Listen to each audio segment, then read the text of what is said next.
Então, bom dia, pessoal. Hoje a gente vai falar sobre as disfunções congênitas do aparelho respiratório, que são ocasionadas, né, na grande maioria das vezes, por disfunções, né, ou alterações dentro da vida intrauterina, beleza?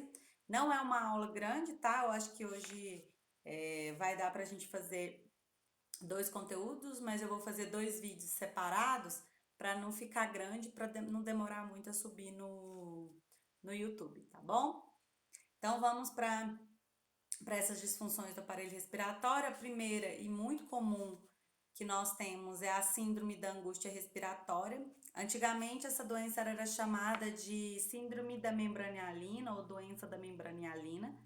Ela é caracterizada por uma imaturidade do sistema respiratório neonatal, porque o bebê que nasce prematuro, ele não tem formado, na verdade não é a estrutura pulmonar formada, ela tem a estrutura pulmonar formada, mas essa estrutura não está maturada e não está ainda preparada para desenvolver as funções respiratórias, né, ou trocas de gases. Na verdade, eu tenho estrutura pulmonar, tenho os alvéolos, tenho os parênquimas, tudo organizado, mas eles ainda não estão maturados ou prontos, preparados para poder executar. Então, o que que acontece? Quando o bebê ele nasce muito prematuro, ele tem uma incapacidade respiratória muito grande. Só que se ele chegar a ter uma imaturidade tão extrema que os brônquios e bronquíolos dessa criança eles colabam, certo? Devido à incapacidade de dilatar, eles colabam. O que que é colabar? Eles grudam, eles causam uma atelectasia. Devido a essa atelectasia, a chance de você ter retorno e conseguir fazer com que o pulmão funcione é quase impossível. Ou seja, grande parte dos bebês que nascem com síndrome da angústia respiratória, infelizmente, evolui para o óbito, tá certo? É uma doença extremamente comum, mas é comum em bebês RN prematuro extremo, tá certo? E prematuro ou prematuro, normal, baixo peso. Porque o que que acontece? Quando eu tenho um prematuro ali de 34, 35 semanas, ele já é um prematuro não tão baixo, não é uma criança com a idade gestacional muito baixa. Mas ele pode ter muito baixo peso, o que pode desempenhar também uma diminuição da função respiratória. Por quê? Porque se o indivíduo ele nasceu com baixo peso, isso caracteriza que ele teve uma diminuição do desenvolvimento intrauterino. Então, isso consequentemente pode estar atrelado ao sistema respiratório também, beleza? Então, é conhecida antigamente como doença da membrana hialina, é uma síndrome dos recém-nascidos prematuros que se caracteriza por insuficiência respiratória progressiva e, na grande maioria das vezes, ela é fatal, beleza? Provocada por atelectasia e imaturidade pulmonar. E isso leva, gente, um alto índice de mortalidade neonatal. Aí você fala assim, professora, mas o já que já sabe que vai ter, que tem grande chance de ter, o que que a gente pode fazer para evitar? Na verdade, por incrível que pareça, tem muita coisa que a gente pode fazer para tentar evitar esse quadro.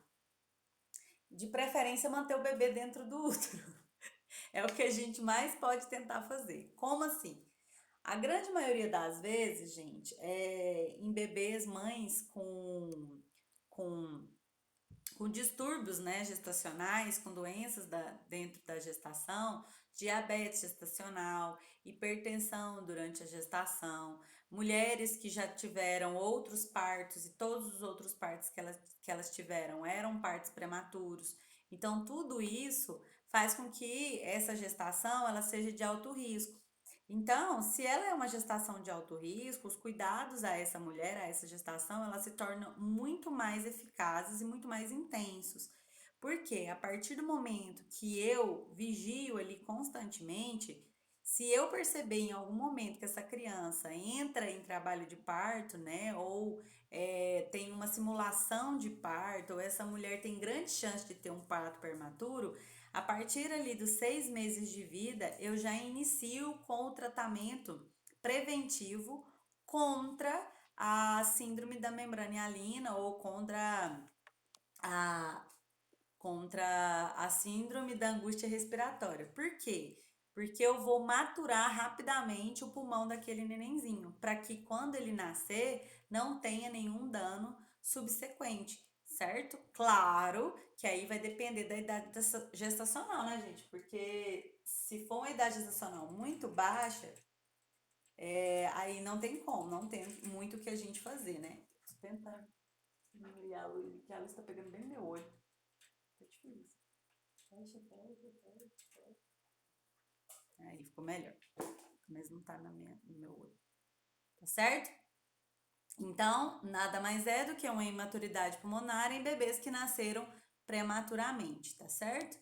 Então, quais são as manifestações clínicas presentes dentro dessa condição? Então, nós temos os sintomas habituais observados após o nascimento, são os grunhidos e não choro. A criança não tem força para chorar, porque para chorar, a gente precisa que o ar entre e ele saia e automaticamente vibre as cordas vocais e você tem o se você não tem a entrada de ar, não tem troca de gases, automaticamente você não tem o choro. Então a criança não tem força para chorar. Então o máximo que ela consegue fazer, né, se ela ainda tiver sinais de vida, é literalmente fazer grunhidos, né? Então a criança fica. Então é mais ou menos assim que é o som de um grunhido que a partir do momento que ela nasce. Então, por que que a gente fala que, por que que toda criança que a gente brinca e fala assim, a criança tem que chorar? Não é que ela tem que chorar por causa de dor, por causa de tristeza quando ela nasce. Nada mais é do que o choro, uma abertura das vias aéreas e essa criança tem a capacidade de respirar. Eu não sei se vocês lembram no vídeo que eu mandei, né, de cuidados mediatos e imediatos na sala de parto, aquele videozinho do YouTube que mostra, né? Como vocês podem perceber, quando a criança sai, nem sempre ela tá chorando. Na grande maioria das vezes, ela não está chorando. A gente, por quê? Porque ela tá ligada ao cordão umbilical. Então, quando ela está ligada ao cordão umbilical, ela não está respirando, porque todas as trocas de gases estão sendo feitas pelo cordão. Então, a partir do momento em que você tira a criança e corta o cordão umbilical, essa criança ela pode assustar, ou assusta, que a gente fala que é um susto, nada mais é do que ela puxando o ar, né? A primeira vez. Alguns pesquisadores, né, pessoas que trabalham com essa parte, que fizeram estudos para analisar, né, esse choro desse bebê, eles afirmam que dói pra caramba, dói muito a primeira respiração, porque é cheio de líquido, né, de secreção aqui dentro. Então imagina, tudo fechado, você abre aquilo de uma vez, né? Com o ar. E que por isso que a criança, ela assusta e grita, né? E isso é um sinal positivo, isso é um sinal bom, apesar de todo mundo achar que o menino tá sofrendo, ele não tá bom? Retração external. Quando a criança não é tão prematura, certo? Mas ela nasce com retração external, imagina o externo. Mesmo o bebezinho, ele não tem o externo para fora, ele tem o externo para dentro, um pouquinho para dentro. Por quê? Porque o pulmãozinho ele vai desenvolvendo com a vida extrauterina. Ele vai se maturando na vida extrauterina, certo? Então você pode ver que o abdômen do bebê é grandinho e o tórax é pequenininho. Quando o bebê é prematuro, isso aqui, esse tórax aqui, ao invés dele ser assim, né, reto, né, ele é assim, certo? Se ele tem muita retração external, isso é um grande sinal de que essa criança não tem os pulmões ainda maturados, que ela ainda não está capacitada para poder fazer o processo de respiração sozinha, tá certo? Batimento de asa de nariz. Eu lembro que eu falei isso para vocês quando a criança tem pneumonia. Então, quando o bebezinho está respirando, você vê que Isso aqui fica só mexendo assim, ó. Se chama batimento de asa de nariz. Taquipneia, certo? Só que essa taquipneia não é uma taquipneia profunda, é superficial, certo? A criança não consegue fazer. Não, ela vai ficar assim, ó. E o narizinho assim, ó. Por quê? Porque não consegue introduzir e expandir o pulmão, beleza? Cianose, a cianose ela pode, na grande maioria das vezes, ela ser centralizada, região nariz e boca, e também pode ser generalizada. Nariz, boca, mãos, pés, tá certo? Edema pulmonar, porque quando eu começo a trabalhar o pulmão, eu posso não conseguir fazer a funcionabilidade dele e ele edemacia, certo? Eu tenho um edema agudo de pulmão. E diminuição dos sons respiratórios. Você vai fazer a ausculta respiratória, você não consegue ouvir os murmúrios vesiculares, não tem entrada e saída de ar. Por quê? Porque eles não chegam nas estruturas alveolares, né? Às vezes o ar ele fica parado aqui no brônquio e volta, para no brônquio e volta.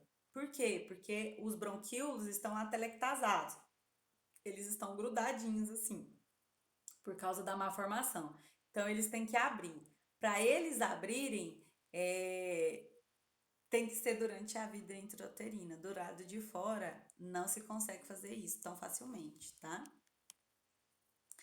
Sinais secundários. Quando a criança nasce com esses sinais, isso tudo que eu falei para vocês, gente, é o sinal que a criança nasceu com ele, certo? Na hora que ela nasceu.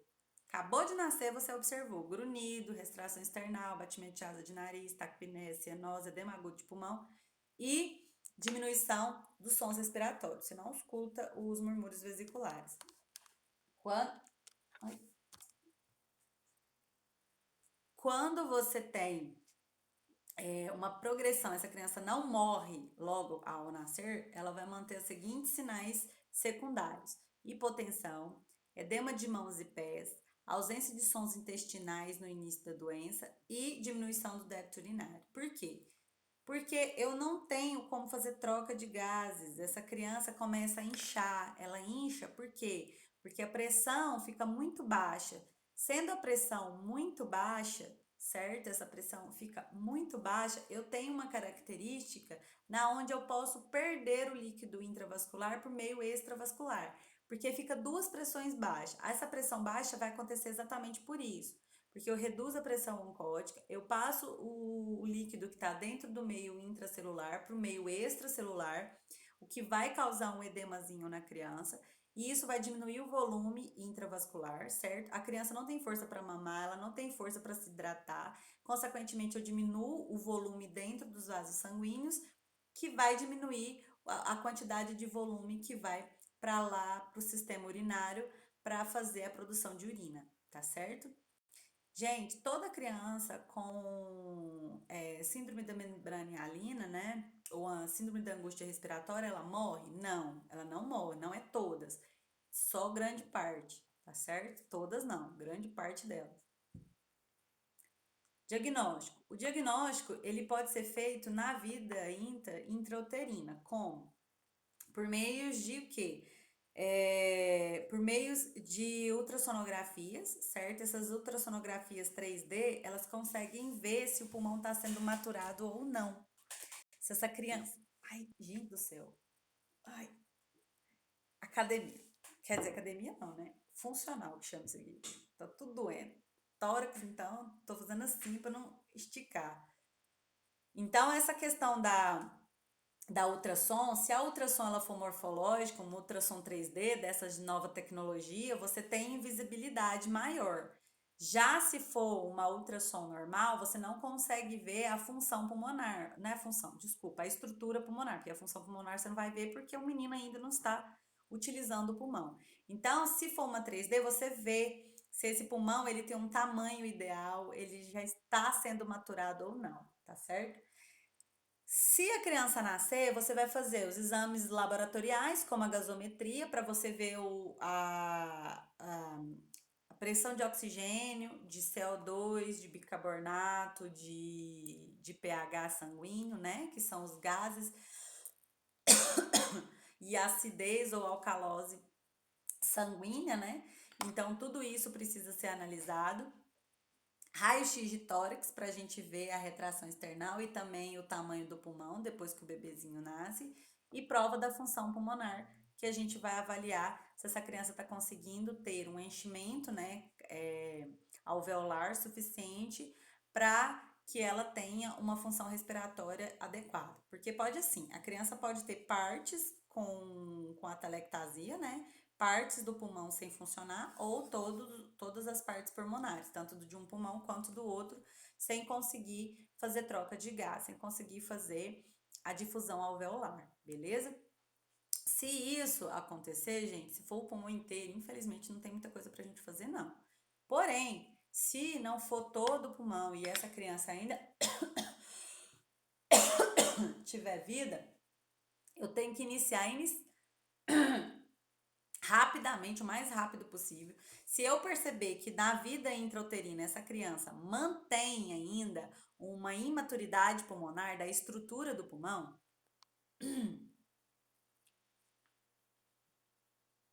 ha, ha, ha.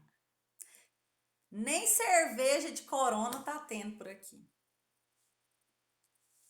Nossa, Jesus. Só de falar de corona, gente, ontem morreu, ontem ou anteontem, né? Mais de 800 pessoas em um dia. Tá tenso, gente. Caraca. Vamos agradecer a Deus, né? Que eu vou dar esse adendo aqui, já que o Natanael jogou aí. Vamos agradecer, né, gente, que nós não. Aqui em Goiás, né, não tá tendo essas mortes, essas complicações, né? Nossa, eu fico até emocionada falar de brincadeira, gente. Vocês já imaginaram?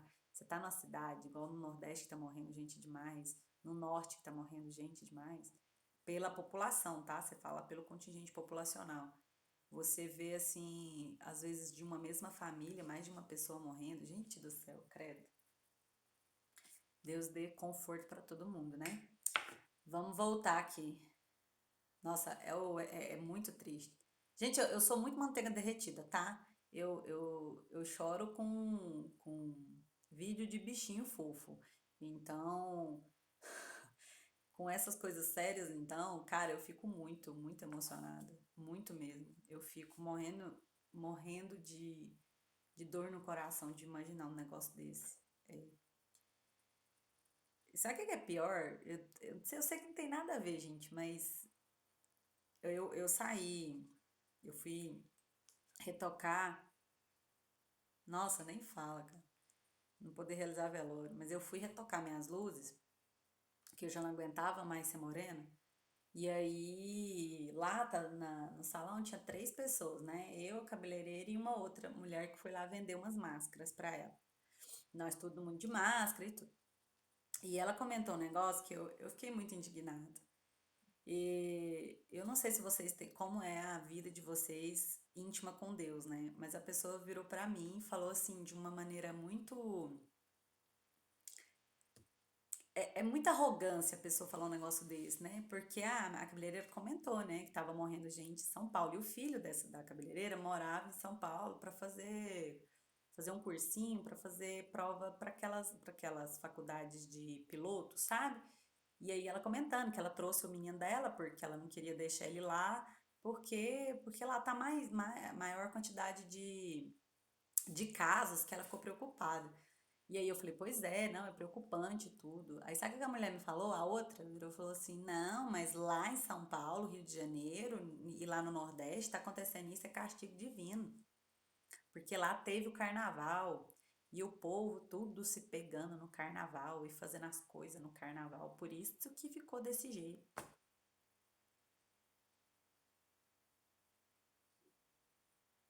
Que o povo que estava morrendo é porque estava no carnaval, é porque estava fazendo coisa que era o castigo de Deus por tudo que foi. Ô, gente, eu juro, do fundo do meu coração, se vocês pensam assim que Deus de vocês é assim, por favor, não compartilha comigo não, por tudo que é mais sagrado, porque eu vou falar, eu vou falar. Eu cocei, gente, a garganta, assim, pra falar trem pra mulher. Mas eu não vou falar, não, tadinha, ela não vai entender. Mas, gente, tá morrendo gente de todos os jeitos, né? Idoso, jovem, mais jovem. A maioria foi idoso, então os idosos estavam tudo se pegando no carnaval. Caramba, gente. Isso não tem nada a ver com castigo, não. É doença mesmo. Ai, surreal. Pronto. Aspas. Fechei as aspas, vamos voltar para onde nós estávamos. Nós estávamos. Nossa, é demais. A ignorância pelo amor, vai ler, minha filha. Vai estudar, né? Ah, não, fala. E eu não é uma senhorinha, não, gente. É uma mulher jovem que falou um trem desse pra mim. Eu fiquei mais indignada. Porque não é cultura, sabe? É um negócio que você vê um monte de gente morrendo, 800 pessoas por dia. Você vai falar que 800 pessoas morreram porque elas estavam no carnaval se divertindo? Ou sei lá, se pegando, ou fazendo o que elas querem da vida? Que isso? É muita ignorância. Aí falando que aqui em Goiás não vai ter essas mortes, não, porque aqui todo mundo é muito cristão. Entendi. Não é porque nós estamos fazendo isolamento igual besta, todo mundo na sua casa, não, né? É porque, né, vocês não curtiram o carnaval, gente. Por isso que vocês não vão pegar o corona. Cara.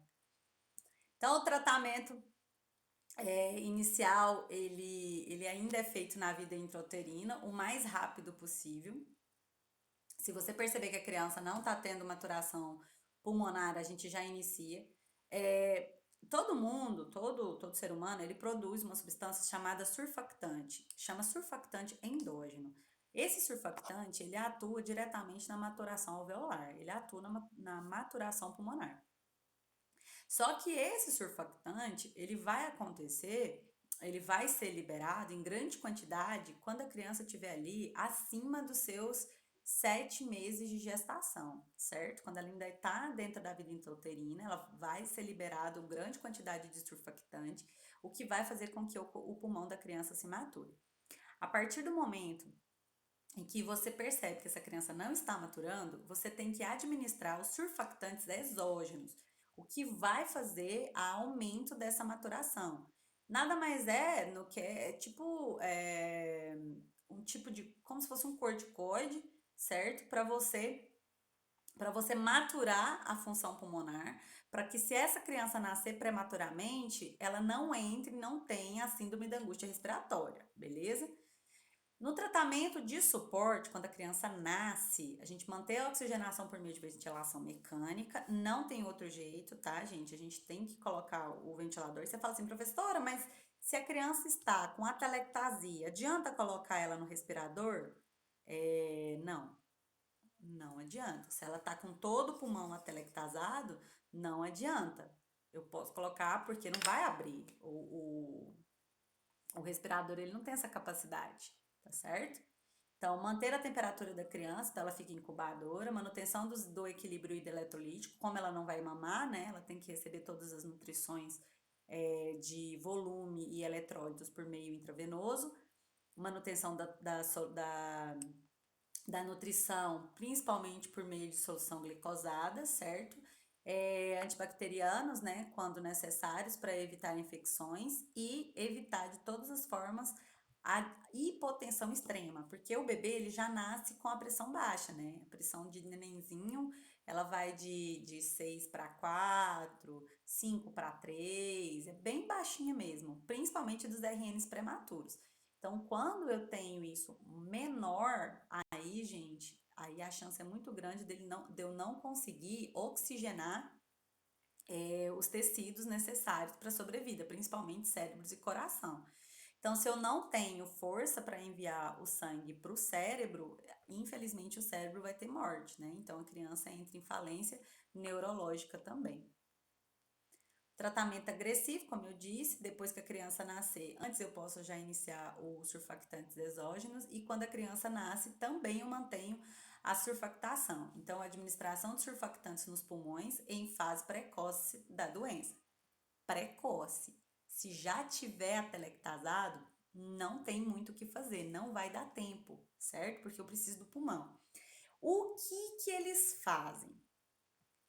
Coloca a criança em oxigenação por membrana extracorpórea. A gente chama de ECMO, né? Eu acho que eu já comentei isso com vocês, que é uma máquina que faz o papel tanto de circulação. Essa aqui é respiratória. Tá lá no do RN junto com os distúrbios gastrointestinais.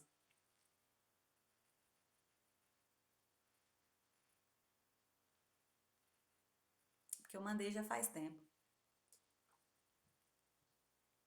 De nada. Uhum. Tá. Onde eu tava? A respiração extracorpórea, né? A gente vai utilizar a oxigenação extracorpórea para facilitar, se porventura tiver atelectasado, eu vou colocar essa criança em oxigenação extracorpórea e tentar maturar o pulmão sem estar utilizando o mesmo, tá certo? E ventilação de alta frequência, quando eu não tô utilizando a respiração extracorpórea, eu tô usando o pulmão e ele não está com atelectasia, beleza? Então, a síndrome da angústia respiratória ou síndrome da membrana hialina é uma doença, na grande maioria das vezes, fatal, certo? O que a gente tem que tentar evitar é que a criança nasça prematura.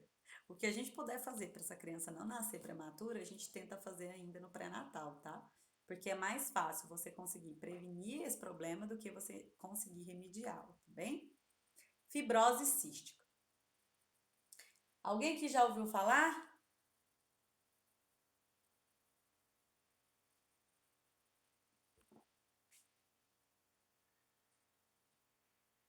Ninguém. Eles nem respondem. Nem que não, nem que sim. Ah, já. E aí, Natanael? Você sabe se ela é uma doença genética, uma doença hereditária, uma doença congênita? O que que ela é?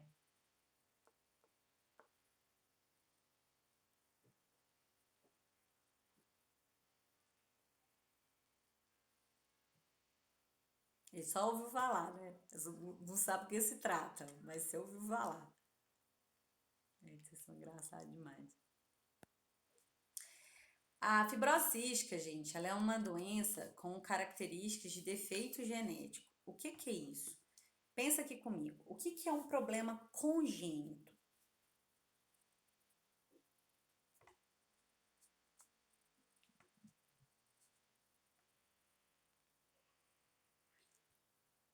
Congênito.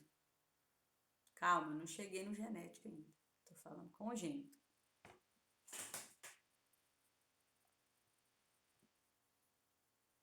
Ninguém? Isso.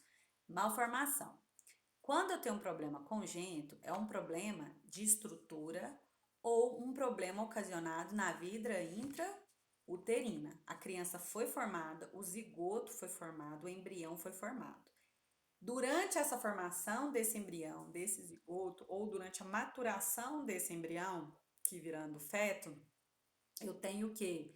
Eu tenho uma estrutura mal formada, certo? Pode ser por efeitos de falta de vitamina da mãe, pode ser efeitos externos como a radiação, pode ser uso de medicamentos, né? Uso de drogas, né? Tudo isso pode provocar as malformações congênitas, beleza? Ou seja, a estrutura genética dessa criança tá normal, certo? Ela tem um tanto de cromossomos normais, ela tem os 46 cromossomos e dentro desses cromossomos, os genes delas estão ok.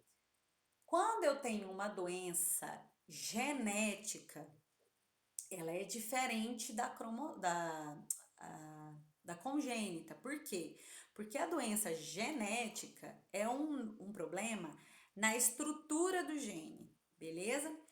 Então, eu tenho um gene mal estruturado, eu tenho falta de gene, eu tenho três genes, eu tenho mais cromossomos, menos cromossomos e por aí vai nas doenças genéticas, beleza? Só que dentro dessas doenças genéticas, eu tenho aquelas que são genéticas e hereditárias. Quando eu vou formar o meu embriãozinho, eu preciso de 23 gametas, né? 23 cromossomos que vem da mãe e 23 cromossomos que vem do pai, não é isso? Dentro desses 23 são iguais. Eu tenho 23 par 1, 2, um do primeiro par, um do segundo, um do terceiro, e aí vai. Por quê? Porque é a mesma coisa eu pegar uma célula de 46 cromossomos para transformar ela em gameta, é uma célula de 46 cromossomos, se ela se divide, vira duas de 23. Então, eu tenho os parzinhos lá dos 46 cromossomos, são 23 pares. Quando eu vou fazer a divisão da gametogênese, eu faço o quê? Eu separo isso aqui, certo? Eu pego metade do par vai pro lado de cá e a outra metade pro lado de cá. Então, eu tenho dois óvulos ou dois espermatozoides, cada um com a metade das estruturas genéticas daquele indivíduo. Durante essa divisão, eu posso ter alteração genéticas, beleza? Então, isso é malformação genética, tá certo? Quando eu tenho malformação genética, ela pode ser hereditária, que aí já não é característico por essa má formação da estrutura do gene na hora que a mãe foi transmitir através do gameta, ou o pai também foi transmitir através do gameta sexual dele, mas sim algo presente no gene da família daquela pessoa. Então a mãe tem, a avó tem, a tia tem, todo mundo para trás tem. Deu para entender? Já a má formação só genética, a estrutura é na hora da formação do gameta, beleza? Tanto do pai ou da mãe, tá bom? Tanto do pai e da mãe, não. Ou do pai ou da mãe. Então, o defeito ou a doença que a gente está falando, que é a fibrose cística, é um distúrbio autossômico recessivo que afeta as glândulas exócrinas, causando viscosidades anormal de secreções, certo? Nada mais é que a pessoa produz mais muco. Aonde? Tudo quanto é parte do corpo que tem muco, ela vai produzir mais do que o normal, beleza? É causada por um defeito genético do cromossomo 7. Então, é um defeito genético lá do cromossomo 7, certo? Para ser fibrose cística, tem que ser um defeito cromossômico do cromossomo 7, tá certo? Aí é uma característica do gene. Então, se a mãe tem o fator recessivo e o pai tem o fator recessivo, a criança vai ter. Se o pai tem um fator dominante e a mãe um recessivo, a criança pode não ter, tá bom? Isso vai depender do quê? Vai depender do cruzamento genético. Isso aí vai lá na genética, lá na aula de genética, que a gente tem, né? Dominante anula recessivo, certo? Quando eu tenho um dominante, ele anula o recessivo. Quando eu tenho dois recessivos, eu tenho a manifestação daquela característica quando a doença for autossômica recessiva, tá certo? Entenderam?